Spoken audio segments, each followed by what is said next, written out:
પથરીજા મોય મૂરા કર્યા છે. મૂરા વાયા છે ને ફુવા? હા હા દેખો ના નો ધારા દેખોય ને. ના ના હારું છોકરાને ખાવા હારા કર્યા. હા તો મેં કીધું આળો હારું સુટ્ટી લઉં પણ ટેમ જ ના મળ્યો ફુવા. તમારું કોઈ ઠેકોનું જ નહીં, કોઈ ભલી વાર જ નહીં. હું આમાં તું હોમન એંડા લેતો અને તમે અત્યારે લસકાનું વાવેતર કરીને બેસી ગયા છો.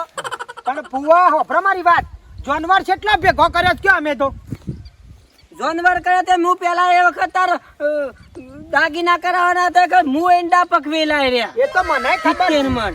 ખબર છે ભાઈએ મારા કેટલો લાડક વાયો હતો તમે જોવો તો. આનો તો તારો ફઈ મરી ગયો કે અમે રાત ને દારો હોય કે અમારી આપવાનું હોય.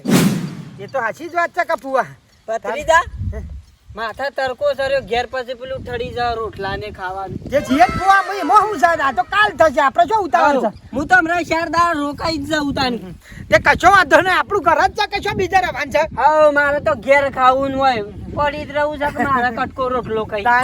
જરા ફુવા ફુવા પાછું દાળ ઢુકડી બનાવવાનું કીધું છે ઘેર તમે. દાળ ઢુકડી બનાવી હે ભત્રીજા? દાળ ઢુકડી તાને અરે તને હું વાત કરું, દાળ ઢુકડી તો તારી ફઈની ફેવરેટ વસ્તુ છે ફુવાની. મને બહુ ભાવે ભત્રીજા.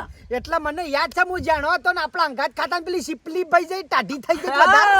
હેડ મોરું થઈ જાય હેડ. ટાઢી નહીં થવા દે. અને આ એવી મસ્તી ના બનાવશે ને તમે આમ કઈ નો મોગળ્યો ને નખ સાટી ખાઓ એવી બનાવો છો?